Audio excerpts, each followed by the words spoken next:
Então, boa noite, gente. Em primeiro lugar, uma excelente semana para todo mundo. Estamos na segunda-feira.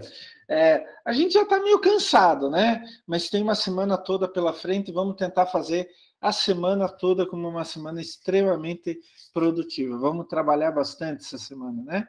Tornar essa semana produtiva, tornar essa semana boa. Está entrando mais gente. Bom, semana passada a gente fez a devolutiva da prova, foi isso, né? Fez a devolutiva da prova e começou a falar sobre solos, né? Poluição de solo. Hoje, a gente vai terminar aquela primeira etapa de poluição de solo e começar a segunda aula sobre poluição de solo. É ou não é o melhor assunto que existe? Ah, com certeza. O melhor assunto de todos na face da Terra inteirinho, tudo é solos, né? É claro que eu estou puxando para o meu lado. Mas quando a gente começa a estudar, ver um pouco mais sobre o que é solo, como funciona, a gente começa a desmistificar várias coisas que a gente pensava sobre o solo, né? Ah, solo não é nada, solo não serve para nada. Mas solo é a base de todo e qualquer ecossistema. Tudo funciona em função do solo. E isso que é o legal, né? A gente começa a descobrir cada vez mais coisas, né? E daí a nossa visão muda. Isso é muito importante. Então a gente vai terminar aquela aula anterior. Ah, espera um pouco, gente. Eu acho que eu fiz besteira aqui.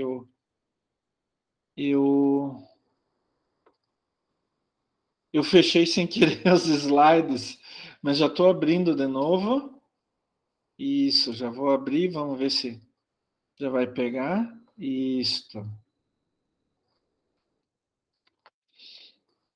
Então, a gente vai terminar aqueles slides que a gente começou na aula passada, né? E vai começar outros slides. Então, vamos falar um pouquinho mais sobre solos. Vocês se lembram que aula passada a gente começou dando definição do que é solo, né? Corpos naturais tridimensionais, dinâmicos, formados por uma parte, fase, sólida, líquida, e uma sólida, uma líquida e outra gasosa. Um solo padrão, médio, é mais ou menos metade do volume dele é sólido, pode ser parte mineral ou orgânica. E a outra metade varia entre a ar e a água, entre então a fase gasosa e a fase líquida, né? Vamos lembrar que quando chove, a água entra nos poros do solo, nos espaços que tem entre as partículas sólidas, e ela expulsa o ar, então aumenta a porcentagem de água no solo. Daí, quando está quente, começa a evaporar essa água, ou ela começa a penetrar pelo perfil do solo lá para baixo, até o freático, a água subterrânea, daí entra ar no lugar dessa água, aumenta a porcentagem, a participação do ar no todo do solo. Então, a parte de água e ar, a fase líquida e gasosa, elas são dinâmicas. Elas podem mudar, inclusive, no mesmo dia, tá? A fase sólida, a gente também conversou que é constituída por uma parte mineral e uma orgânica. Mineral tem 3 tipos de partícula que são classificadas assim por causa do tamanho delas: argila menor, areia maior e o silt intermediária. Lembrando que toda partícula, principalmente de argila, tem cargas negativas e positivas, principalmente negativas. O que vai atrair íons é o velho caso que a gente já aprendeu lá no colégio: cargas opostas se atraem. E a matéria orgânica é formada por material vegetal, né? Plantas e animais mortos que vão sendo decompostos por diferentes organismos do solo. A matéria orgânica, ela também tem cargas na sua superfície. Então, ela pode reter uma série de íons compostos e também água, porque a água também tem algumas cargas, ela não é totalmente apolar. A fase líquida, ou a parte líquida do solo, nada mais é do que um reservatório de água e nutrientes dissolvidos. Então, quando a planta vai retirar nutrientes do solo, ela só consegue retirar da solução do solo, da água do solo. Lembrem-se que a água é um solvente universal, então ela é intermediária para muitas reações químicas diferentes. É claro que as plantas e os organismos, em geral, dependem da água do solo. E também a gente viu a fase gasosa, né? A fase gasosa é o ar do solo, ou também chamada atmosfera do solo. E assim como na nossa atmosfera normal, tem dióxido de carbono, tem oxigênio, tem nitrogênio e assim por diante, né? A fase gasosa, ela é muito dependente tanto da porosidade, dos espaços que tem entre as partículas sólidas, quanto o conteúdo de água. Porque se entra água, como eu já falei, sai o ar, expulsa o ar. E, finalmente, no final da aula passada, a gente estava vendo a parte mais importante do solo, com certeza absoluta, né? Que são os componentes biológicos. Então, eu tenho, nossa, uma diversidade, uma biodiversidade gigantesca no solo, mas gigantesca, desde a superfície do solo até o perfil do solo, tá? Então, eu estava contando que tem muita bactéria, muito fungo, alga, protozoários, uma rica fauna, né? Muitos animais diferentes que vivem pelo menos uma fase da vida deles dentro do solo, né?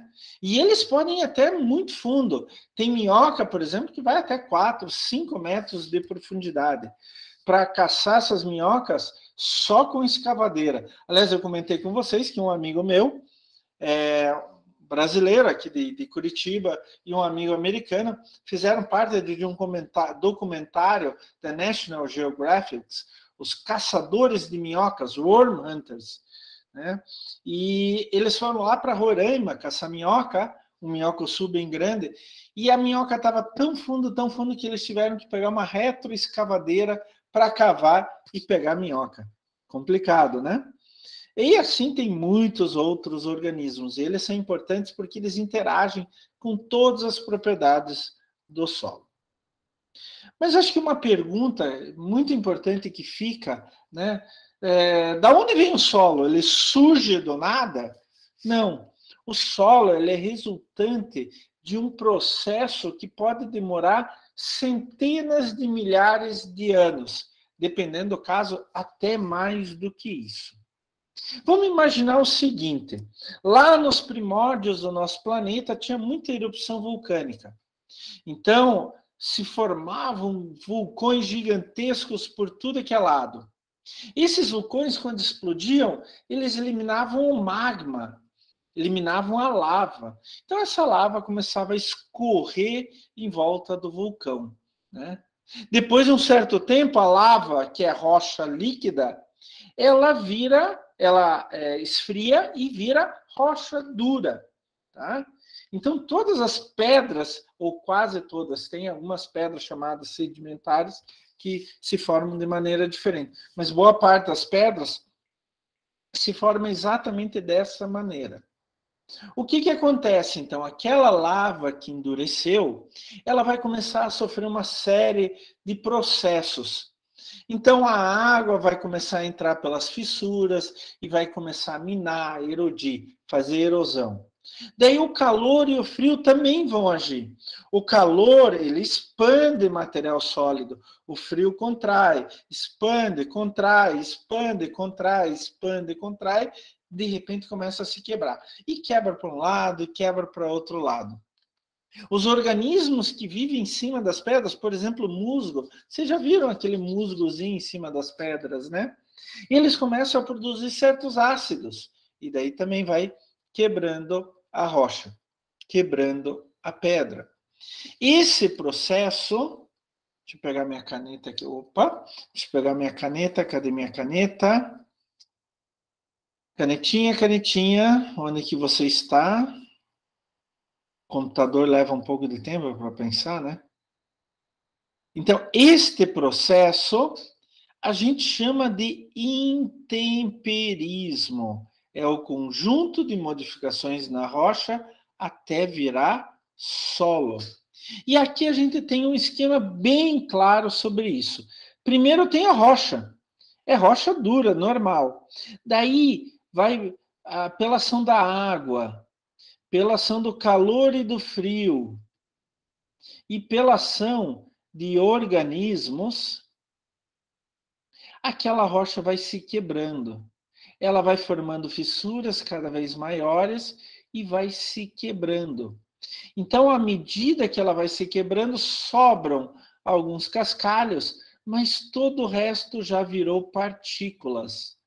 E daí pode ser partícula de argila, pode ser partícula de silt e pode ser partícula de areia. Ainda tem alguns cascalhos. Na parte de cima, o intemperismo sempre atua de cima para baixo. As modificações na rocha sempre atuam de cima para baixo. Esse intemperismo, essas modificações, vão começando a formar o que a gente chama de solo, tá?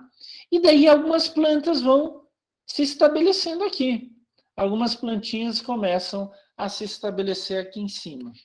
Essas plantinhas, elas começam a morrer. Os organismos que vão colonizar ali também vão pegando essas plantinhas, vão se alimentando e vão decompondo. Então, vai se começando a formar uma pequena camada de matéria orgânica. É essa parte mais escura aqui de cima.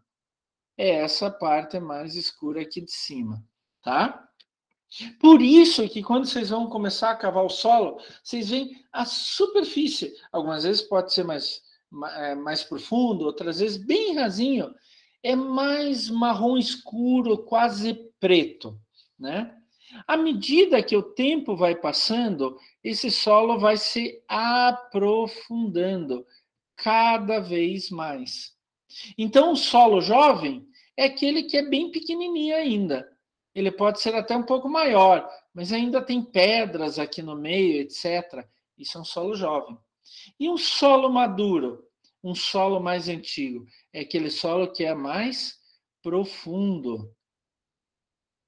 Você vai cavando, cavando, cavando e demora mais tempo para chegar até a rocha matriz, a chegar aqui embaixo.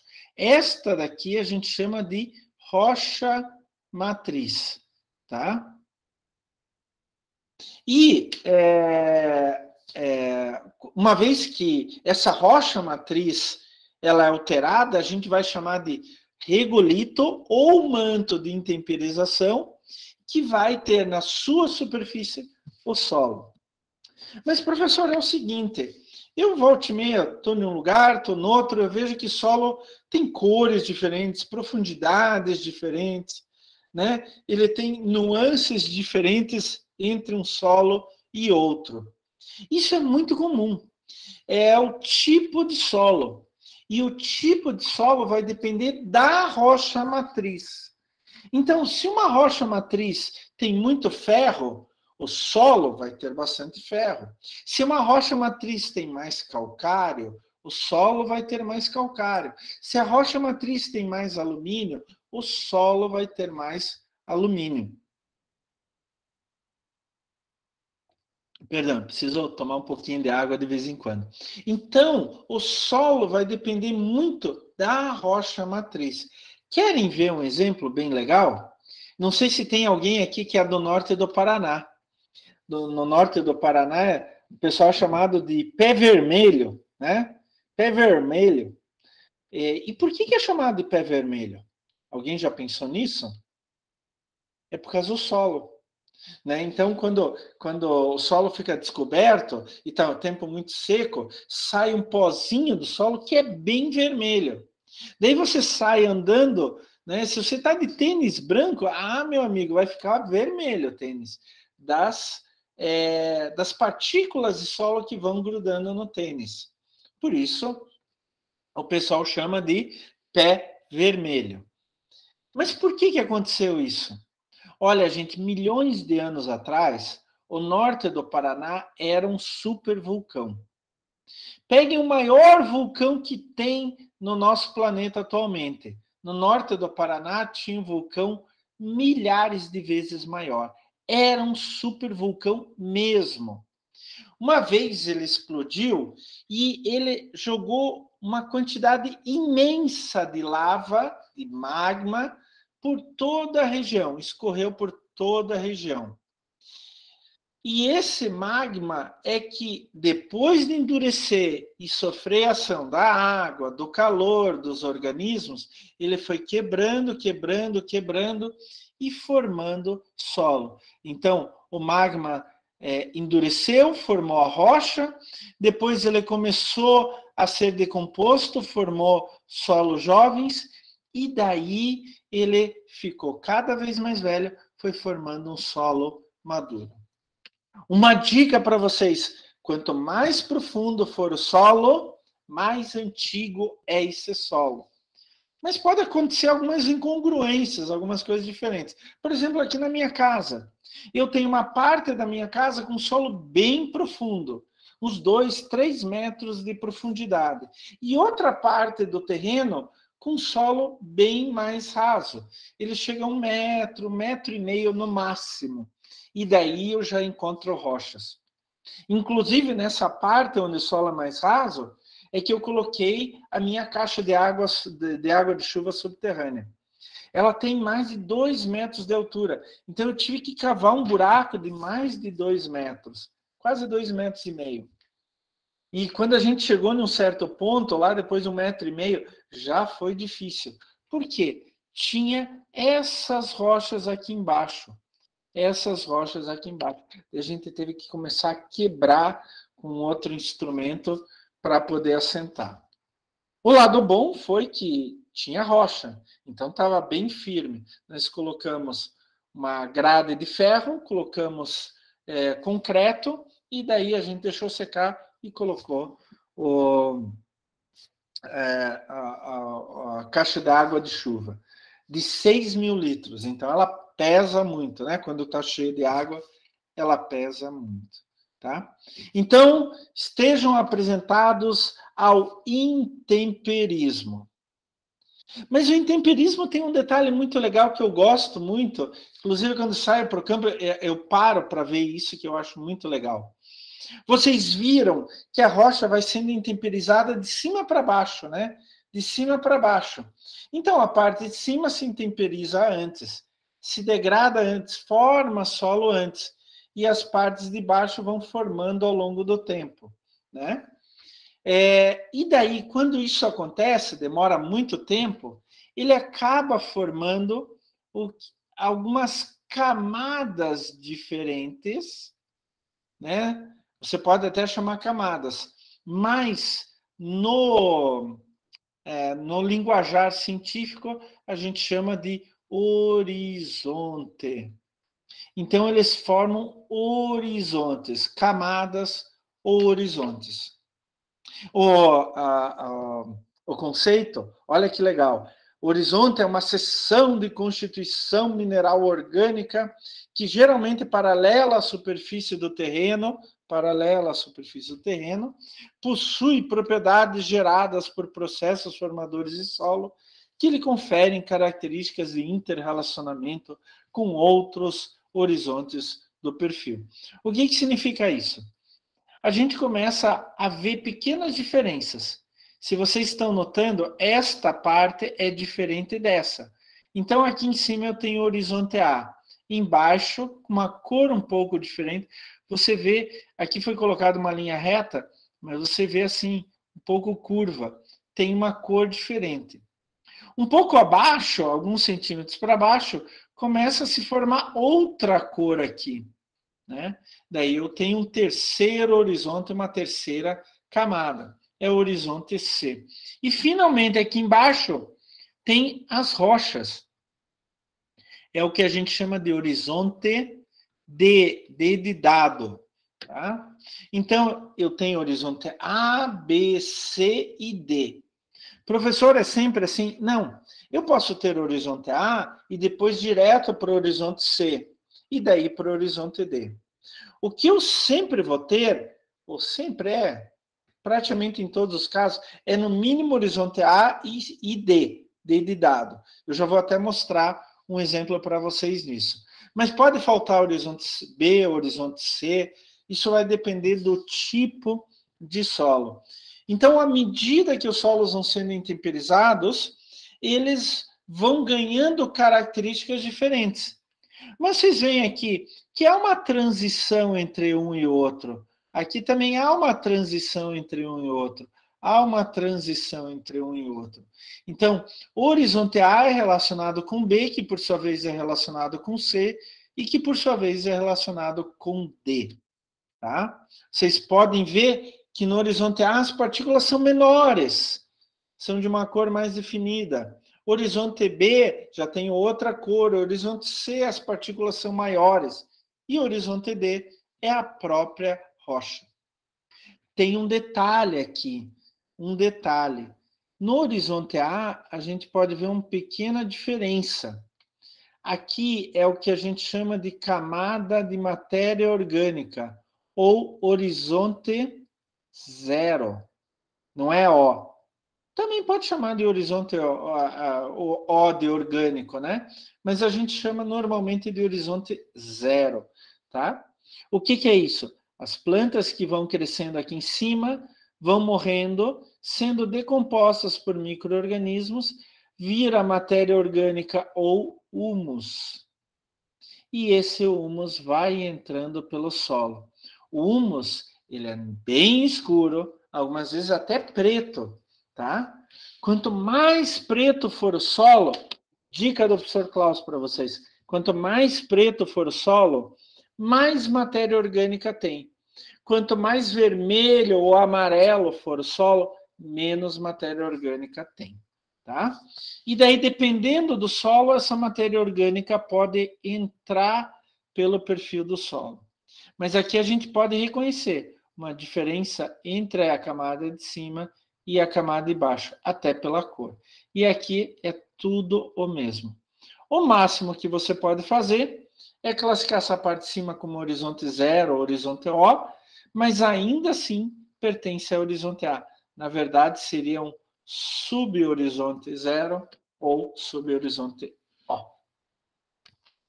Não é complicado, né, gente? Mas esse processo pode levar alguns milhões de anos, tá? Dependendo do tipo de rocha. Daí eu quero apresentar alguns tipos de solos para vocês.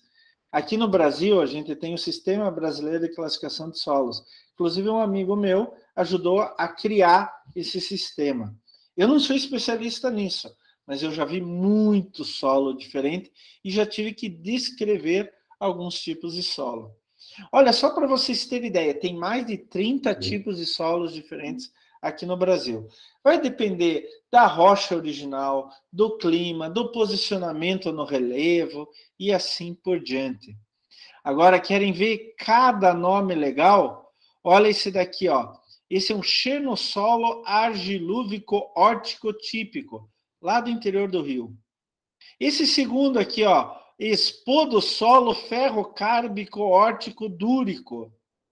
Esse terceiro, neossolo litólico eutrófico xenosólico. E esse último, organossolo mésico sáprico típico. Aí as coisas começam a complicar, né? Alguns solos são fáceis de se classificar. Alguns são extremamente comuns. O xenossolo é mais comum, tá? Já o neossolo e o organossolo são mais raros e o espodossolo mais raro ainda. O solo mais comum que tem aqui no Brasil é o chamado lato solo, que tem aqui no Paraná, inclusive lá no norte do Paraná. Ah, tem um detalhe, né?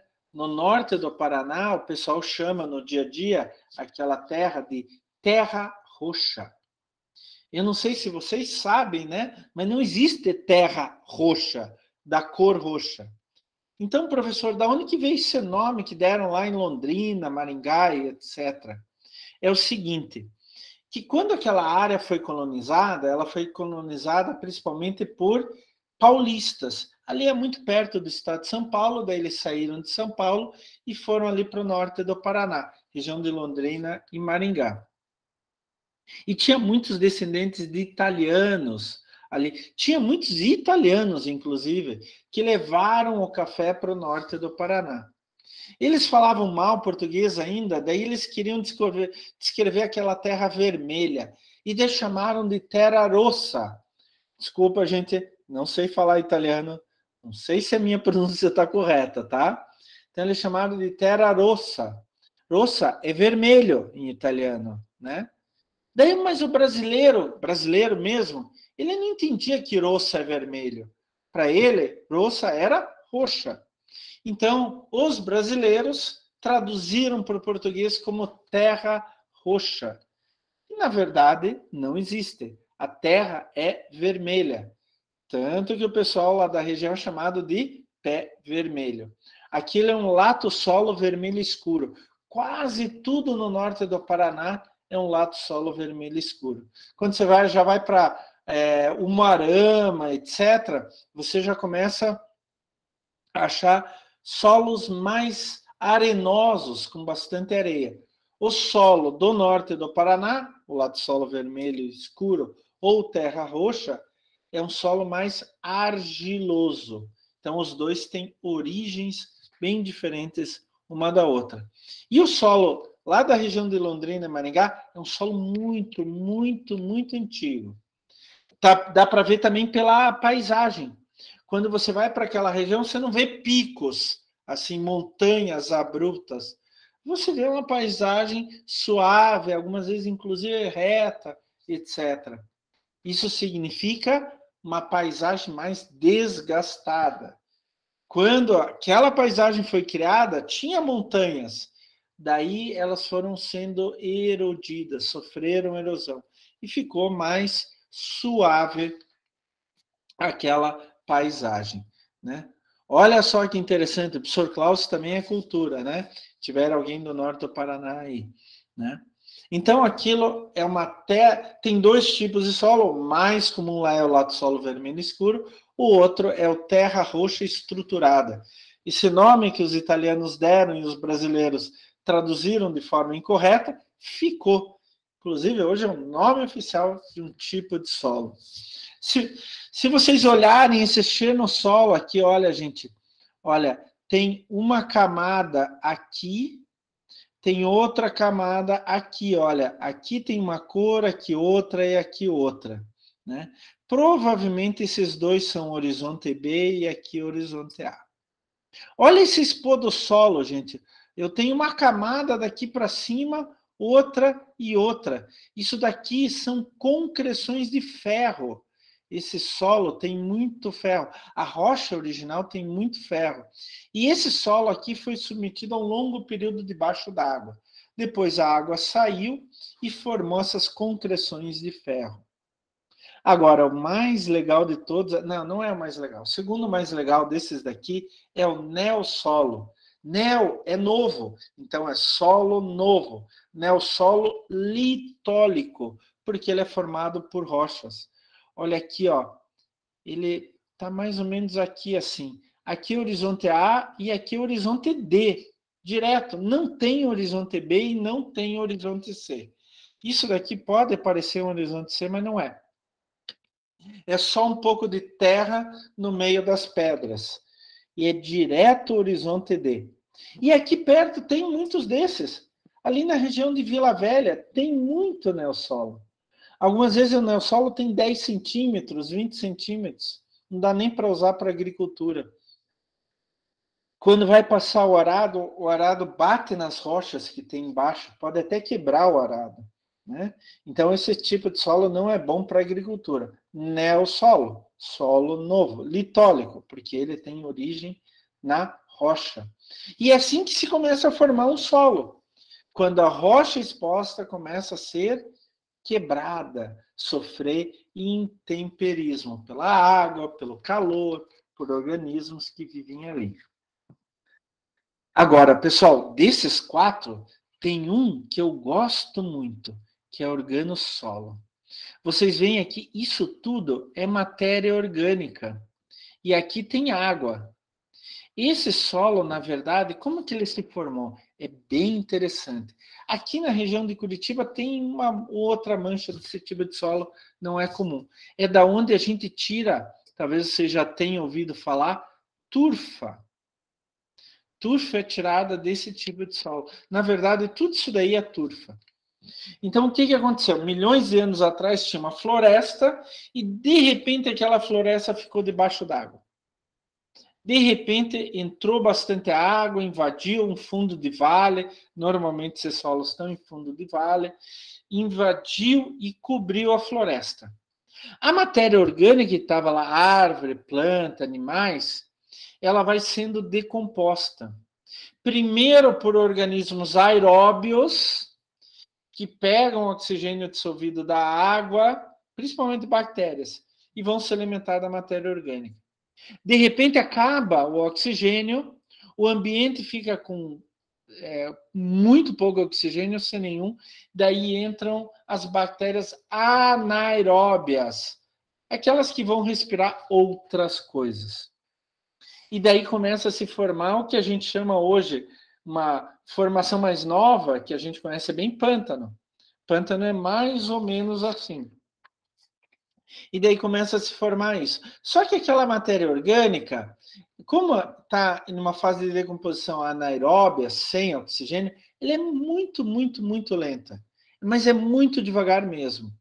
E daí vai se formando uma camada de matéria orgânica semidecomposta, tá? Uma vez eu tive a oportunidade de ir em 2 congressos na Irlanda, em Dublin, na República da Irlanda, e daí no final de semana aproveitei e fiz uma excursão técnica e um especialista nos levou lá para uma turfeira para ver in situ esse organossolo, né? Ver ali na realidade aquele organossolo. O que eles fazem? Até hoje esse organossolo normalmente ele é coberto de água. Só que isso é matéria orgânica pura, é quase carvão. Só para vocês terem uma ideia, é quase carvão, mas sem pegar fogo. Só o processo de decomposição sem oxigênio. É quase carvão. Daí eles vão lá, fazem uns buracos e drenam a água. E como tem água no meio, aquilo é matéria orgânica, a matéria orgânica age como uma esponja. Ela vai pegando água e vai aumentando. Quando eu tiro a água, não tem mais aquela água que fica no meio. Daí o que faz? Aquela esponja, ela desce. Tem lugares onde ela desce 5, 6 metros, inclusive, assim, desce e fica bem compactada. Fica que nem tijolo. Eu nem preciso passar nada em cima, ela se compacta sozinha. E daí eles vão lá e tiram estruturas como se fosse tijolo. Aquilo é quase carvão puro. Não é carvão, a gente não considera como carvão, mas é quase como se fosse para vocês imaginarem. Eles pegam, secam aquilo, deixam no sol para secar e levam para queimar e gerar energia elétrica, né? Hoje em dia quase não tem usina termoelétrica funcionando à base de turfa lá na Irlanda, mas eu cheguei a ver funcionando há muitos anos atrás. É bem interessante, gente, que o cara que estava nos levando para essa excursão contou uma história bem legal. E daí é ligado à biomedicina também. Biomedicina forense. Não sei se alguém de vocês gosta de biomedicina forense, né, para resolver crimes, né? Já tivemos várias palestras na Uniandrade sobre biomedicina forense, é bem legal. Eu acho bem legal. Aliás, eu adoro CSI, principalmente CSI Las Vegas, quando tinha o Grissom, né? Meu herói. Esse cara era muito inteligente, muito bom. Mas vamos lá. O nosso guia estava falando o seguinte, que uma vez foi encontrado um corpo numa turfeira dessas. Ela ainda não tinha sido esvaziada de água, ainda estava aqui na forma de um pântano, né? E foi encontrado um corpo ali. Daí eles levaram o corpo para o que eles chamam lá de Instituto Médico Legal, né? É o mesmo no nosso Instituto Médico Legal. Inclusive aqui, eu fui colega durante muitos anos em outra instituição de um diretor do Instituto Médico Legal de Curitiba, o Emerson Bertassoni. Eles levaram lá para o Instituto Médico Legal, tiraram as impressões digitais, fizeram uma série de medições e tal, Compararam com todos os bancos de dados que tinha, não achava quem que era aquela pessoa. Não achava de jeito nenhum quem que era aquela pessoa. Eles tiraram do meio da turfeira, do pântano, né? Vamos dar esse nome de pântano, é um tipo de um pântano, né? Tiraram ali do meio. E ficaram procurando, e não acharam quem era essa pessoa. Compararam com o banco de dados de pessoas desaparecidas e não chegaram a conclusão nenhuma. O que aconteceu? Alguém teve uma ideia, vamos mandar para a universidade. E mandaram lá para o University College Dublin. Foi nessa universidade que eu fui para participar dos congressos que eu tinha ido, né? E levaram lá para o pessoal especialista. O pessoal especialista começou a estudar. Nossa, o corpo estava em um estado magnífico. Tinha até cabelo, tinha tudo. A única coisa é que, como ele ficou debaixo da água, no pântano, a pele dele estava negra. Não necessariamente era uma pessoa negra, mas a pele estava negra por causa da decomposição anaeróbica. E chegaram à conclusão que o corpo tinha entre 2 e 3 mil anos de idade. Era uma múmia. Só que, em vez de sofrer um processo de mumificação no ar seco ou no gelo, como foi o Otzi lá nos Alpes italianos, ou mesmo processos de origem antrópica, né, criados pelo ser humano, como no Egito, era uma múmia natural que ficou... Alguém está querendo entrar? Deixa eu só deixar entrar aqui. Agora eu volto.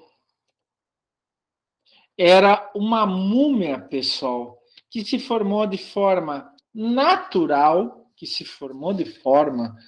professor Klaus, que se formou por um método natural debaixo d'água, em um ambiente anaeróbio, sem oxigênio. Então, as bactérias que estavam ali fizeram um processo bem lento.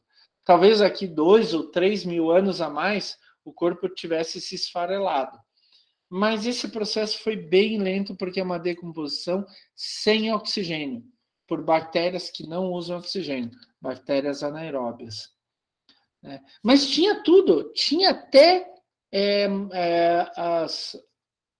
as marcas dos dedos, né? A impressão digital. Tudo. Tinha os dentes, etc. E eles puderam estudar como que eram os habitantes daquela região há mais de 2 mil anos atrás. Tá? É bem interessante isso, né? Porque o pântano, a turfeira, o organossolo, ele preservou o corpo. Eu só mostrei 4 tipos de solo aqui, gente, mas acreditem, tem muito mais do que isso. Na Amazônia, por exemplo, o solo é amarelo, ele tem muita argila, a gente chama aquilo de latossolo amarelo, tá? É um tipo de latossolo de cor amarela. Aqui no norte do Paraná, como eu falei para vocês, tem o latossolo vermelho escuro. Aqui em Curitiba tem muito do xenosolo, tem alguma coisa espodossolo também. Na região de Campos Gerais, ali em Ponta Grossa, tem alguns neossolos e assim por diante. Então, pessoal, vocês estão apresentados a alguns tipos diferentes de solo.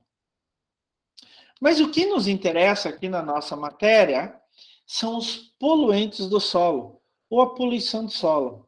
E a gente pode considerar como poluente do solo toda aquela substância de origem química, principalmente as fabricadas pelo ser humano, que perturbem o equilíbrio, o ecossistema solo. E daí a gente pode ter muita coisa, como os fosfatos, nitratos, sais, elementos traços como metais pesados, pesticidas, né, agrotóxicos em geral, derivados de petróleo, como os hidrocarbonetos e assim por diante. E esses poluentes podem ter muitas origens diferentes, né? Se a gente for pegar cidade aqui, por exemplo, vamos pegar essa figura aqui, ó, cidade, tem os efluentes, o esgoto urbano. Nossa, professor, alguém joga esgoto no solo? Gente, muitos lugares diferentes. Muitos lugares diferentes. Sabe quando meus pais compraram onde que a gente mora hoje, né? Tinha valeta na rua ali. A valeta era para passar o esgoto da rua. Se você vai em algumas favelas, infelizmente ainda temos esgoto a céu aberto passando pela rua, né? Mas era bem mais comum antigamente. E daí pode trazer até micro-organismos patogênicos, por exemplo, que podem entrar em contato com as pessoas. Querem ver um outro exemplo? Lixão, aterro, né? Quando você joga tudo que é tipo de lixo, por exemplo, você joga pilha usada, opa, pilha está esfarelando aqui. Quando você joga pilhas usadas, né, na superfície do solo, vai liberando uma série de metais pesados e assim vai. Outra coisa, resíduos perigosos. Nossa, é muito comum. Imaginem, por exemplo, aqui acontece de vez em quando, descendo de Curitiba para o litoral do Paraná, ali para Paranaguá, tanto de caminhão quanto de trem. Quando um trem vira, um caminhão vira e despeja algum resíduo perigoso, despeja metanol, etanol, derivado de petróleo, né, hidrocarbonetos em geral, despeja produtos químicos. Uma vez já caiu já virou um caminhão com ácido sulfúrico. Despejou um monte de ácido sulfúrico ali na Serra do Mar. E daí vai no solo, vai nos corpos de água e assim por diante. Né? Mesma coisa com óleos, gasoduto, etc. Mas tem um caso aqui de cidade que eu gostaria de falar mais. Posto de gasolina. Eu não sei se vocês já se tocaram, mas assim, quando vai abastecer, você para do lado da bomba de gasolina, bomba de álcool, bomba de diesel, né? E tira lá a mangueira e vai abastecer. Aonde que está aquele combustível? Ele está em tanques que estão enterrados, subterrâneos, logo ali embaixo. O que acontece? Então chega o caminhão-tanque, eles abrem uma válvula, colocam ali a mangueira e o combustível desce até o caminhão, até o tanque subterrâneo. E daí, quando você vai abastecer, ele puxa através de uma bomba, pela bomba, né, a bomba propriamente dita, né, vai pela mangueira e entra no tanque do teu carro, do teu veículo. Né? O grande problema é que, principalmente antigamente, esses tanques, com o tempo, eles iam corroendo, são tanques de ferro, eram tanques de ferro, e iam corroendo. Era uma camada única, com solda, etc. E quanto mais tempo ele ficava dentro do solo, dentro da terra, mais era o perigo de corroer. E daí começava a vazar o combustível, né? E é interessante, principalmente a gasolina, não sei se vocês sabem, mas pior do que a gasolina líquida é o gás que sai. É o vapor da gasolina. O vapor da gasolina, gente, é muito mais perigoso. Vocês veem, volta e meia, esses memes aí na internet, né, no Facebook, tem uma montanha de coisa para queimar, o cara joga gasolina, chega perto, risca um fósforo e joga, daí ele pega fogo. Mas por que ele pegou fogo se ele não está com gasolina no corpo dele? Porque veio o gás, o vapor da gasolina, que é muito mais explosivo, muito mais inflamável do que a própria gasolina. Não que a gasolina não seja explosiva, não seja inflamável, mas o vapor é muito mais. Então, na verdade, quando vem aquele fogo daí na direção do próprio cara e pega fogo nele, né? O que está pegando fogo? O que está explodindo? É o vapor da gasolina, tá? Então, quando vaza a gasolina no solo, o solo pode explodir. Isso era relativamente comum, inclusive até aqui em Curitiba. Até uns anos atrás, teve um caso aqui no Tarumã, não muito longe da minha casa, onde que tinha um caminhão-tanque descarregando combustível para o tanque subterrâneo. Então, tirou a mangueira do caminhão-tanque, colocou lá no tanque subterrâneo. E daí, quando faz isso, você tem que dar um espaço, porque sai o vapor da gasolina. Só que o vapor, quando ele sai, daí ele começa a se dispersar. Ótimo, não traz perigo. Dá um espaço para não correr nenhum risco. O que aconteceu? O motorista desse caminhão-tanque fez todo o processo e tal, mas ele ficou perto da mangueira. E ali estava saindo vapor de gasolina. E ele fez uma besteira. Foi fumar um cigarro. Quando ele riscou o fósforo para acender o cigarro, explodiu tudo. Ele morreu na hora, né? Morreu um, feriram várias pessoas que estavam ali em volta. Então, a minha dica é, forem entrar num posto onde está abastecendo os tanques subterrâneos, fique longe. Mas fique longe mesmo. Só por curiosidade, o tio do meu pai veio da Alemanha para o Brasil na década de 20. Há 100 anos ele veio, foi para Porto Alegre, ele era mestre metalúrgico e abriu uma pequena indústria que fazia esses tanques subterrâneos. A indústria se chamava Steiger, era o sobrenome dele. Tá? Daí, depois da Segunda Guerra Mundial, no começo da década de 50, ele chamou meu pai. A Alemanha ainda estava se recuperando e o tio dele, o tio do meu pai, estava ganhando bastante dinheiro vendendo esses tanques para o Brasil inteiro. E o meu pai veio, então, da Alemanha para Porto Alegre trabalhar com o tio dele, até que na década de 60, o meu pai veio para Curitiba e abriu uma pequena indústria que fazia isso. E na década de 70, eles se desentenderam, meu pai saiu da sociedade. Né? Mas o meu pai fazia esses tanques subterrâneos. Era muito simples, a tecnologia era muito rústica, digamos assim, e não tinha legislação nenhuma. Hoje em dia, esses tanques têm que ser de um material especial, tem que ter parede dupla, tem que ter controle de vazamento, tem que ter um monte de coisa, tá? Mas ainda tem postos de gasolina por aí que usam os mesmos tanques que meu pai fazia. Só que meu pai deixou de fazer esses tanques há 50 anos. Na verdade, 49 anos. Eu tinha 3 anos de idade quando o meu pai saiu da empresa e a empresa fechou definitivamente. Então, tem tanques por aí que estão há mais de 50 anos enterrados. Até meu irmão, que mora no Rio Grande do Sul, uma vez ele passeando, viu um tanque desse que tinha acabado de ser desenterrado. E era da fábrica do tio do meu pai, lá no Rio Grande do Sul. Então, isso é um outro problema. Mas existem outras formas de você poluir o solo, né? Na agricultura, por exemplo, com agrotóxicos, fertilizantes, a própria pecuária com as fezes dos animais também pode poluir o solo.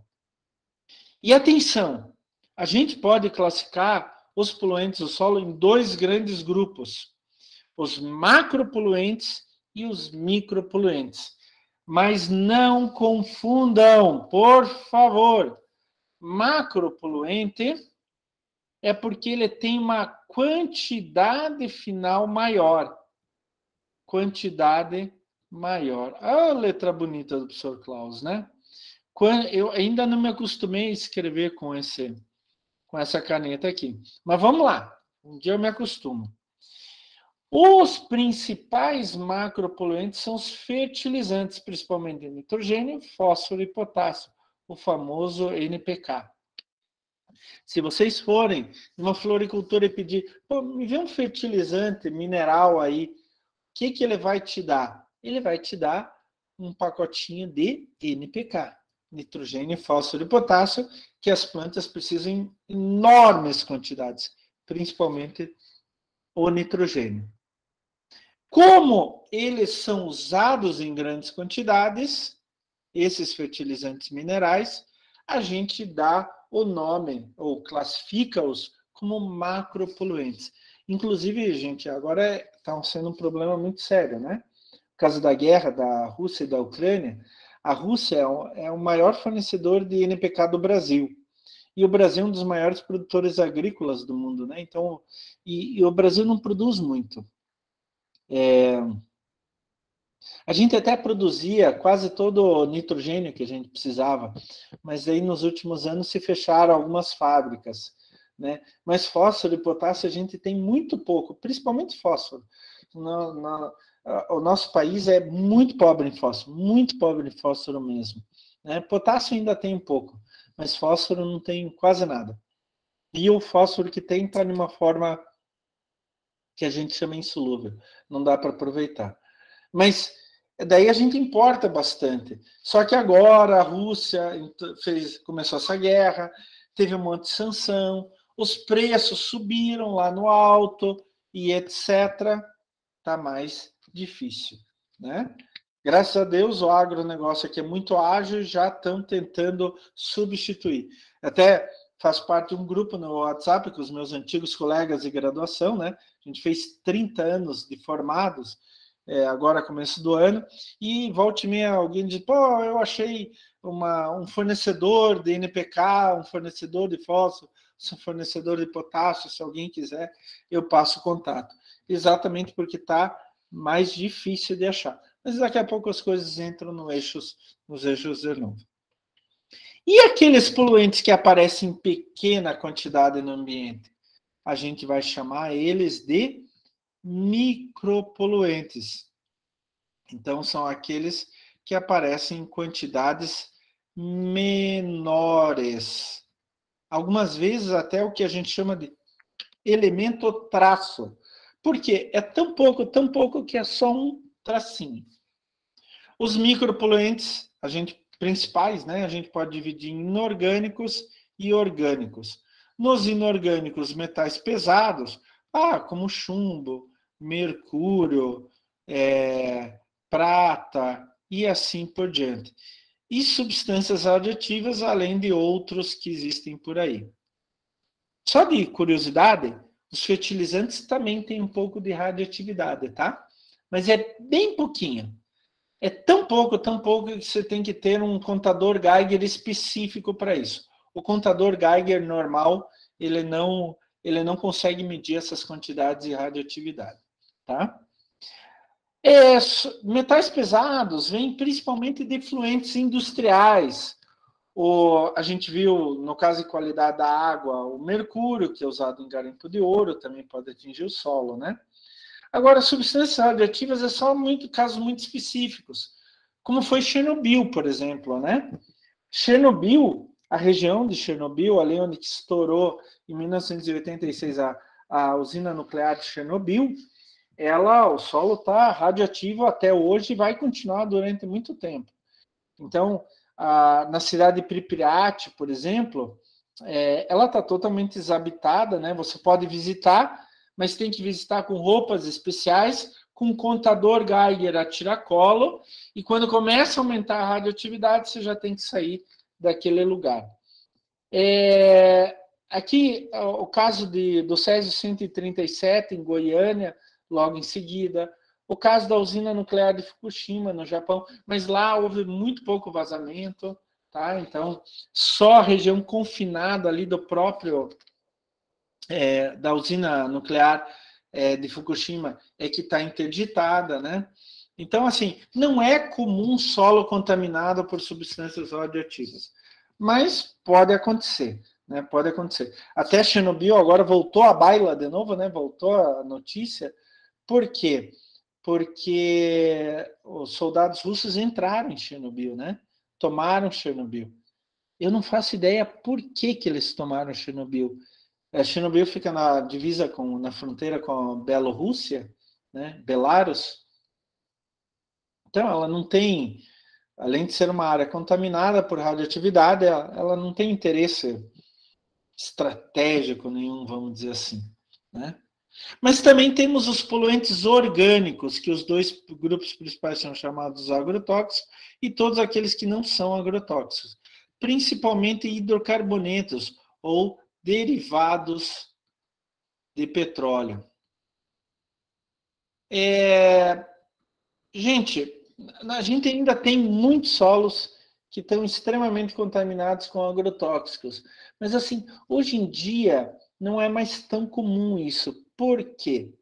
Agrotóxico é muito caro, a gente tem um monte de legislação e tudo se encarece para o agricultor. Então, ele evita aplicar agrotóxico. Ele vai aplicar agrotóxico só quando realmente precisa. Mas tem gente que ainda aplica muito. Tem uns idiotas por aí, bobões, né? Não pensam direito, que ainda aplicam bastante. O que pode acontecer é solo contaminado por hidrocarboneto, por exemplo, de poço de combustível. Mas tem alguns outros casos. E um desses casos ocorreu aqui perto, há 20 anos atrás, na refinaria da Petrobras em Araucária, na Repar. Há 20 anos atrás, a Repar é muito grande, tem uma área muito grande com encanamento levando petróleo de tudo que é lugar. No meio de uma área sem construções, tinha uma válvula e essa válvula foi ficando com cada vez mais pressão, mais pressão. E ninguém foi lá verificar, até que um dia a válvula estourou. Quando ela estourou, começou a liberar petróleo cru, gente. Aquela massa gosmenta, preta, né? Começou a liberar, e liberou 4 milhões de litros. Eu me lembro bem disso, com certeza os pais de vocês também vão se lembrar. Esse petróleo foi descendo o morro e chegou até o Rio Barigui.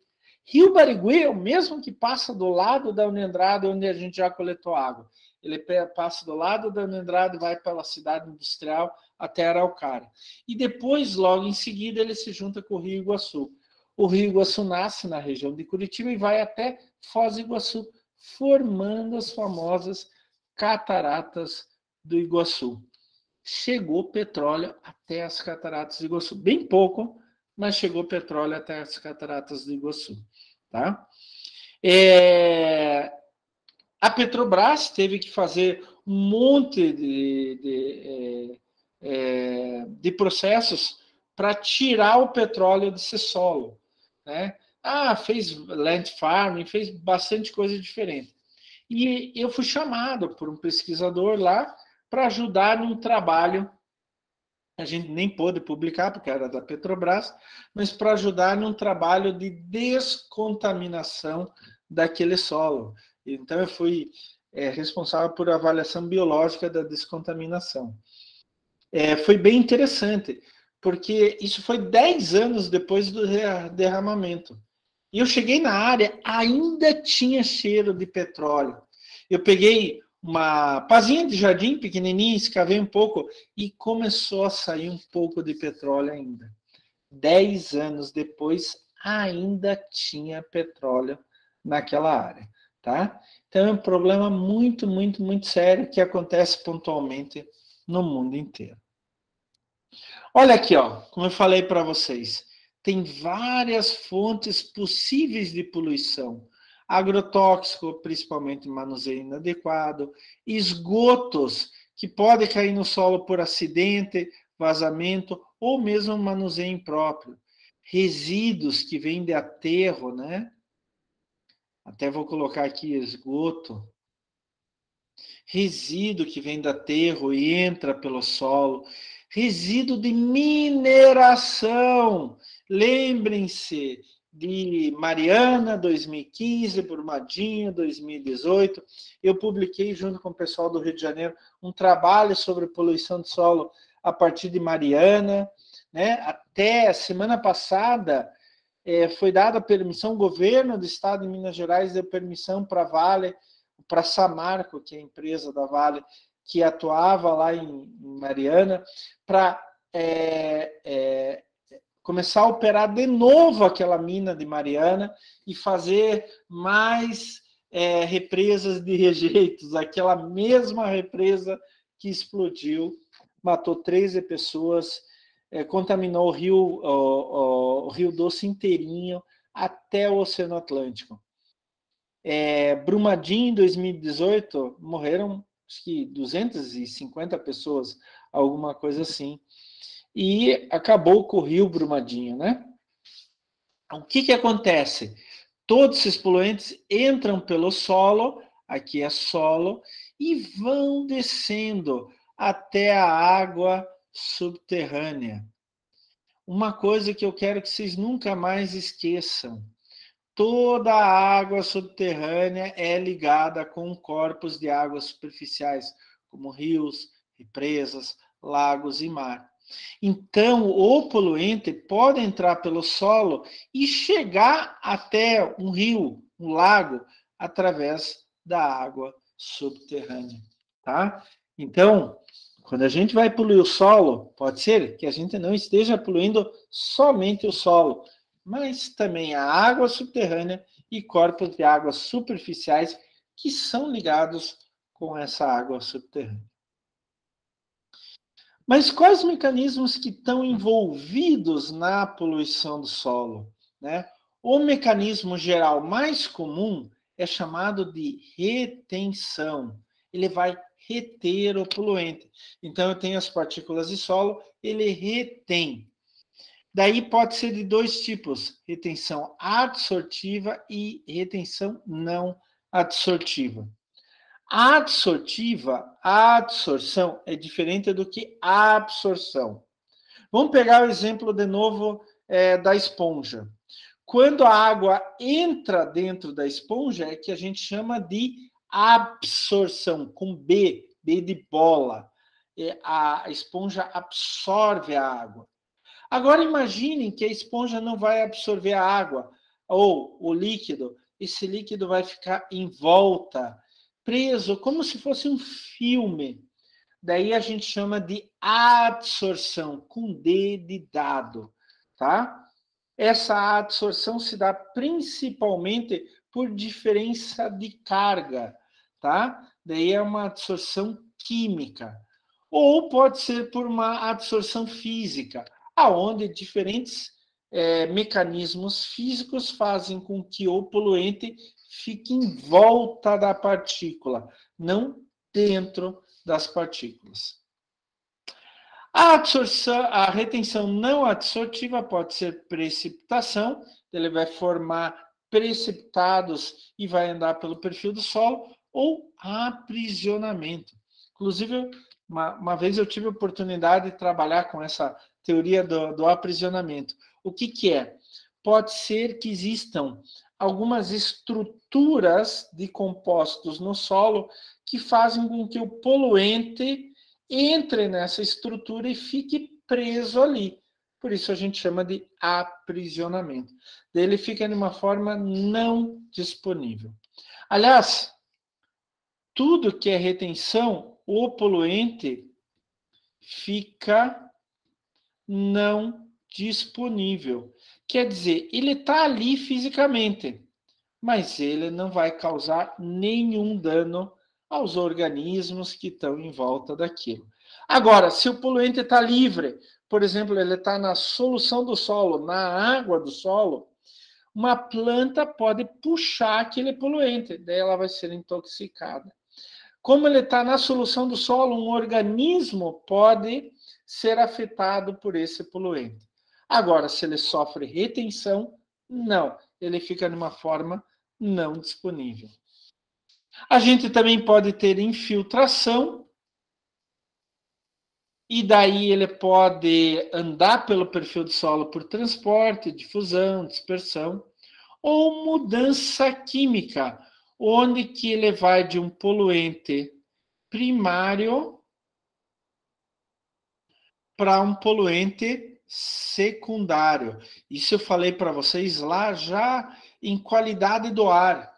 Quando a gente emite, por exemplo, gases, óxidos de nitrogênio, óxidos de enxofre, eles vão sofrer uma série de mudanças químicas no ar, na atmosfera, e podem virar ácido nítrico ou ácido sulfúrico. Então, de um poluente primário vai formar um poluente secundário. Pode ser por dissolução ou precipitação, oxirredução ou mesmo troca iônica. Pessoal, alguma pergunta até o momento? Alguma dúvida até o momento? Ó, a Caroline quer entrar. Ninguém me avisou que a Caroline estava querendo entrar, né? Não sei se a Caroline já entrou. Ainda não tem dúvida, Márcio? Nenhuma dúvida, pessoal? Sem dúvidas? Solo é um negócio fascinante. Eu queria que vocês começassem a olhar o solo de uma maneira diferente, principalmente por causa da saúde do ser humano. Então, vamos para a nossa segunda parte da aula, Poluição do Solo 2. Esses dois materiais estão lá, o poluição do solo 1 está no equivalente à semana passada, semana 15, e esse poluição do solo 2 já está nessa semana, a semana 16. Vamos falar um pouquinho sobre os principais poluentes do solo. Um problema muito grande que a gente pode ter nos solos, principalmente no Brasil, é a acidez. Solos com pH abaixo de 7. Normalmente, pH mais importante é pH abaixo de 4,5, tá? Os nossos solos aqui no Brasil são muito ácidos por natureza, devido ao material de origem. As rochas que deram origem aos nossos solos, que sofreram intemperismo, né, intemperização, e foram formando os nossos solos, eram rochas normalmente com pH mais baixo, rochas mais ácidas. Lembre-se que o pH é determinado pela presença dos íons hidrogênio e hidroxila, o OH-. Quanto mais hidrogênio, mais ácido é. Quanto mais hidroxila, mais básico é. Tá? Mas a chuva ácida pode alterar o pH do solo, assim como uma série de efluentes, principalmente efluentes, esgoto de origem industrial. Tá? É claro que vocês se lembram quando eu falei lá das partículas de argila que tinham cargas, e daí essas cargas se ligavam com poluente qualquer, por exemplo, mercúrio mais 2, cargas opostas e tal. Eu falei para vocês que essa ligação é pH dependente. O que significa isto? Que quando o pH desce, esta ligação quebra. E daí eu tenho, por exemplo, eu coloquei aqui o mercúrio, né? Eu tenho mercúrio livre. Aqui o mercúrio está não disponível. Ele não está provocando nenhum dano ao ambiente. Aqui o mercúrio está disponível na solução do solo, disponível na água do solo. Então, ele está provocando uma série de problemas para os diferentes organismos, como plantas, etc., e até para o ser humano, podendo até inviabilizar a vida no solo. Como que eu vou medir pH? A gente mede pelo método de igualação de cores, aquele papelzinho, né, aquelas tirinhas. A gente faz o seguinte, pega um pouco de solo, dilui em água deionizada, tá? Bate bem para diluir bastante, e daí coloca o papelzinho, tá? Daí, a cor que está no papelzinho, que virou o papelzinho, a gente compara com uma tabela e dá mais ou menos o pH daquele solo. Ou pode fazer com pHmetro, como a gente fez com a água. Você lembra quando a gente coletou água, trouxe para o pHmetro e etc., eu mostrei para vocês? A gente pode fazer com isso também. A gente pega um pouco de solo, dilui bem na água deionizada e daí vai medir o pH daquela solução de solo. Outra coisa são os micro-organismos. Eles também podem provocar problemas sérios no solo. Ah, mas professor, o solo não tem um monte de micro-organismos? O senhor já falou? Já falei. Só que agora eu não estou mais falando dos micro-organismos que são bons para o solo. Eu estou falando aqueles micro-organismos patogênicos, principalmente bactérias patogênicas, né? E elas vêm principalmente por contaminação por esgoto animal ou humano. Então, quando a gente joga fezes de animais ou joga esgoto doméstico no solo, pode contaminar o solo. E eu já falei disso para vocês. Quando eu falei de tratamento de esgoto, se lembram? Que eu falei que que do tratamento de esgoto sobra o lodo primário, o lodo secundário, que ele tem bastante matéria orgânica, nitrogênio, fósforo e potássio, e a gente pode aplicar como adubo na agricultura. Qual é o problema? esse esgoto, esse lodo de esgoto, pode ter grandes quantidades, por exemplo, de coliformes fecais, totais, Escherichia coli, né? A gente já viu, inclusive, como faz análise desses organismos. Pode ter eumintos, principalmente ovos de eumintos. Se lembram lá de parasitologia? Quem ainda não fez, vai fazer parasitologia. Então, os eumintos são muito importantes na parasitologia. Então, quando a gente vai pegar esse lodo de tratamento de esgoto, a gente tem que tomar cuidado para não ter micro-organismos patogênicos. E a gente pode fazer análise através do método de contagem de colônias. Nitratos e fosfatos vêm principalmente de adubos minerais, mas pode vir de lodo de esgoto, de esterco e assim por diante. O problema não é o nitrato e o fosfato. O problema é que os nitratos e fosfatos, que são poluentes primários, vão se transformar em poluentes secundários, que podem ser muito tóxicos, como nitritos, ou mesmo cancerígenos, como as nitrosamidas. Então, vai afetar todo o equilíbrio do solo. Vai chegar nas plantas, vai chegar nos animais. Esses nitratos e fosfatos ainda podem entrar pelo perfil do solo, pela profundidade, chegar até a água subterrânea e eutrofizar a água subterrânea, e chegar no corpo de água superficial e eutrofizar o corpo de água superficial. A gente já falou o que é eutrofização. E como eles podem ser medidos?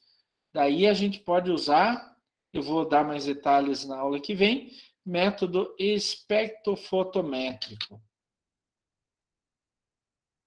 A gente também tem os metais pesados, principalmente metais pesados, né? Como eu já falei, chumbo, Pb, acho que é Pb+2, o mercúrio, manganês, magnésio, alumínio, prata e assim por diante. Alguns solos têm já metais pesados, como alumínio, cádmio. Outras vezes, metais pesados vêm do lodo de esgoto, de resíduos industriais, ou mesmo resíduos domésticos, que a gente joga lá no lixão. Mas pode vir de agrotóxicos, mais difícil, né? Antigamente a gente usava muito mercúrio nos agrotóxicos, hoje não tanto. Mas nas tintas que vocês usam para pintar o quarto de vocês, a casa de vocês, e até da gasolina. Hoje em dia a gasolina não tem mais chumbo, mas até a década de 70 se usava na gasolina chumbo como antidetonante, para a gasolina não explodir à toa. Né? Daí, na década de 70, o chumbo foi trocado por álcool. Por quê? O chumbo é extremamente danoso ao ser humano. Né? Só que toda vez que a gente andava de carro até a década de 70, a gente eliminava a fumaça com chumbo. Eu até tive curiosidade, uma vez, eu fiz um trabalhinho, um TCC com uma aluna de outra instituição, a gente foi à beira de várias estradas aqui na região de Curitiba e coletou solo para medir exatamente o alumínio, o chumbo. E a gente encontrou chumbo em todas as estradas da região de Curitiba. Então, a estrada que vai para as praias, Joinville, Campo Largo, e tinha mais uma que eu não me lembro qual. A gente encontrou chumbo no solo. 30 anos depois do chumbo ser proibido na gasolina. Mas o chumbo, que era usado antes na gasolina, ainda continuava no solo. Né? Então, o chumbo pode se acumular em ossos, o mercúrio pode atacar o sistema nervoso, o zinco é extremamente danoso para as plantas, interferindo no processo de fotossíntese e assim por diante. A gente pode vai analisar os metais pesados por espectrometria da absorção atômica. Eu vou explicar isso mais detalhadamente na aula que vem. Uma outra coisa que a gente pode ter como poluente do solo são sais. Isso é interessante falar. Por quê? Toda água tem sal. Alguma coisa de sais tem. Não só a NaCl, né, o cloreto de sódio, o sal comum, sal de cozinha, mas uma série de outros sais. O que acontece? Em muitos lugares, quando você faz irrigação, aplica água no solo para as plantas crescerem melhor, o local é tão quente que esta água que você aplica já começa a evaporar. Como a água tinha sais, quando você aplica a água e ela evapora, o que evapora? O H2O. Os sais ficam. Cada vez que eu vou irrigar e que a água evapora, mais sal vai ficando, mais sal vai ficando, mais sal vai ficando. Uma hora tem tanto sal ali que o solo se torna salino. E daí quase nenhuma planta suporta aquela condição. Tem algumas plantas que suportam essa condição, mas não é muito comum, tá? Aqui no sul do Brasil é difícil acontecer isso. Por quê? Não é tão quente. E daí, quando a gente aplica a água, faz irrigação, essa água é absorvida pela planta, desce pelo perfil do solo e pouca coisa é perdida por evaporação. Mas esse fenômeno é muito comum no Nordeste brasileiro, principalmente na Caatinga. Você vai irrigando o solo da Caatinga, como lá é muito quente, quente o ano inteiro, uma parte dessa água já evapora, deixando sais no solo. Então, por exemplo, foi criado lá no governo Lula e continuou no governo Dilma, no governo Temer e agora no governo Bolsonaro, o projeto de transposição de água do Rio São Francisco, principalmente para irrigar áreas agrícolas por todo o Nordeste. A ideia é boa, só que tem que ser acompanhado de perto. Por quê? Com o passar dos anos de tanta irrigação naquela área muito quente, a água evapora muito rápido, vai se formando crostas de sal. Em alguns casos, se vê o sal na superfície do solo, tá? E daí vai inviabilizando essas áreas para a agricultura, mesmo para pastagem e assim por diante. Com o que a gente mede essa salinidade do solo? Com o condutivímetro. O condutivímetro ele é muito parecido com o pH, tá? Então, você pega um pouco de solo, dilui na água deionizada e coloca o aparelho. Ele vai emitir uma corrente elétrica de um lado para o outro. E daí, quanto mais rápido for essa corrente elétrica, mais corrente elétrica chega do outro lado, menor é a condutividade. Ele vai esbarrar nos íons de sal.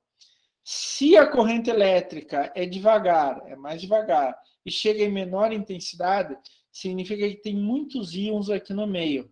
Então, dá menos condutividade, tá? Aliás, dá mais condutividade.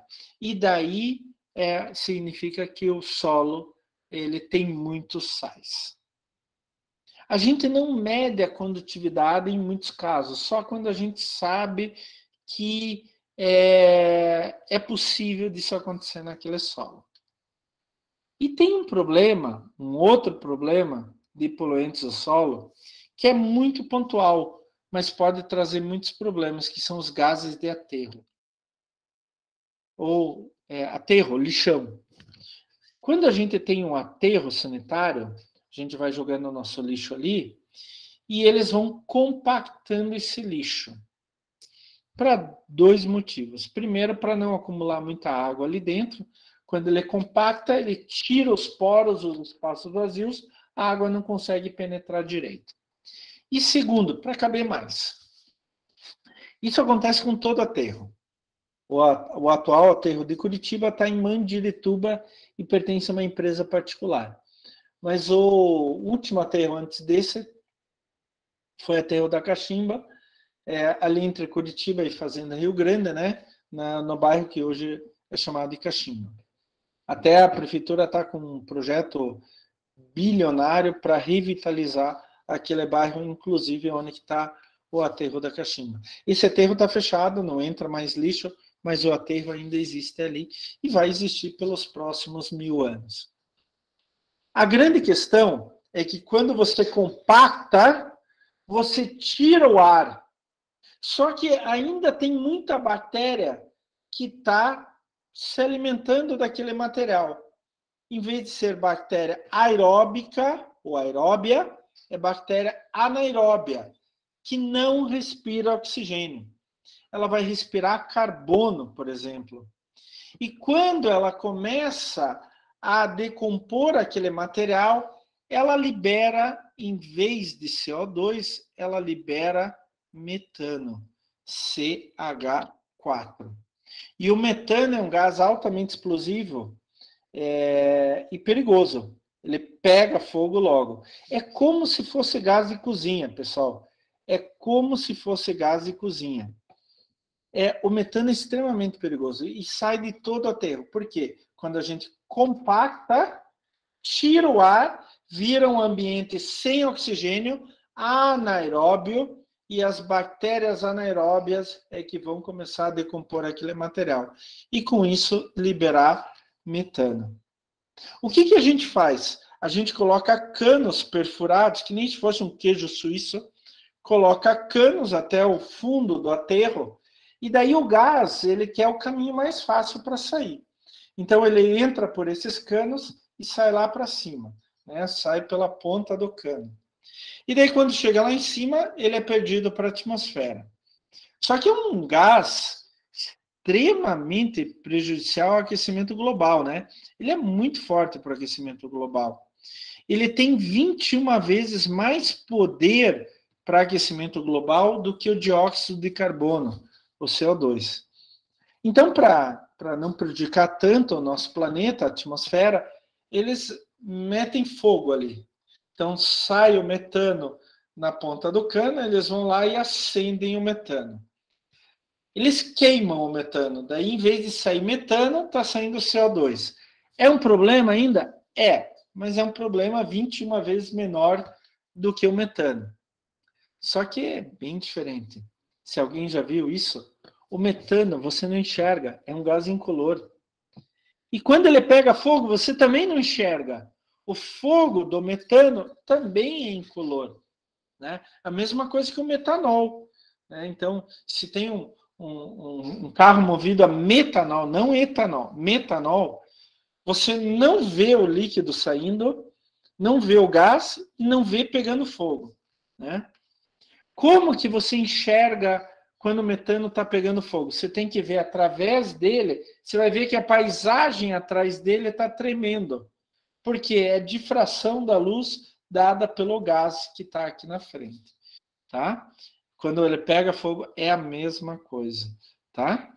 Então, o metano é um gás muito, muito forte para o efeito estufa, para o aquecimento global.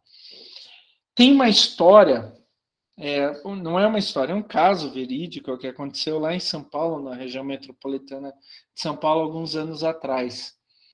E eu soube desse caso, inclusive, quando eu estava voltando de um congresso de solos no Nordeste. Estava conversando até com os meus colegas especialistas. Tinha um shopping center ali na região metropolitana de São Paulo, que eles construíram em cima de um aterro. Um antigo aterro. O aterro fechou, não cabia mais lixo nenhum, eles foram lá e construíram o shopping. Mas vocês podem imaginar, quando você constrói um shopping, você permeabiliza tudo com uma camada grande. Pedra, solo, pedra, asfalto, concreto e tudo mais. Qual era o problema? Que como era um ambiente anaeróbio, não tinha oxigênio, as bactérias anaeróbias tomaram conta e estavam respirando carbono. Só que quando elas respiravam carbono, liberavam metano. E o metano começou a formar bolsões debaixo do shopping. E ele não tinha para onde sair. O metano é um gás mais quente, leve, ele tem tendência de subir. Chegava próximo da superfície e não conseguia sair, não conseguia sair. Ele começou a pressionar o chão do shopping. Pressionar. Mais um pouquinho, ele explodia e levava o shopping inteirinho. O que eles tiveram que fazer? Tiveram que fechar o shopping, esvaziar tudo e instalaram canos cheios de buracos para esvaziar o metano. Né? E daí eles conseguiram diminuir a pressão de metano embaixo e continuaram, então, a usar o shopping. Né? Dá para usar o shopping, com isso dá para usar o shopping. O problema é, se não fizesse isso, daí era um problema extremamente sério. Então, a gente tem que tomar cuidado. Aqui, eu acho que eu já até comentei com vocês, aqui na região metropolitana de Curitiba, ali na cidade industrial, do lado do contorno norte, não, contorno sul, perdão, que eu acho que é contorno sul, tem uma área que era o antigo lixão de Curitiba, mas muito tempo atrás, que já foi desativado, que foi fechado, colocaram terra em cima e se instalou um monte de gente em cima, uma invasão. Né? E aquelas pessoas simplesmente não querem mais sair de lá. Quais que são os métodos de análise de poluição do solo? Pessoal, antes de falar dos métodos, o seguinte, eu falei em uma aula para vocês, inclusive dei uma aula só sobre legislação em geral, que em análise ambiental, metade do caminho andado é legislação. Para tudo tem legislação. Eu preciso comparar com alguma coisa os resultados que eu tenho. Algumas vezes, se eu tenho um pouquinho de um poluente, não significa que quebrou o ecossistema, não significa que o meio ambiente foi prejudicado. O ecossistema, todos os ecossistemas aguentam uma certa quantidade, pequena, mas aguentam da maioria dos poluentes. Cabe a nós determinarmos a partir de qual momento a concentração dos poluentes vai fazer mal para aquele ecossistema. No nosso caso agora, solos. Então, muitos trabalhos científicos são feitos para determinar estes parâmetros. Quando você chega com uma legislação e diz, olha, o solo só é considerado poluído a partir de uma certa concentração de tal poluente. Para dizer isso, a gente faz muitos trabalhos científicos para chegar a essa conclusão. Inclusive, a gente une os trabalhos científicos e coloca em um modelo ecológico para determinar, no geral, qual que seria o máximo permitido. Tá? Então, o que está na legislação não é à toa. Isso vem de anos e anos e anos de muitos pesquisadores fazendo muitos trabalhos científicos.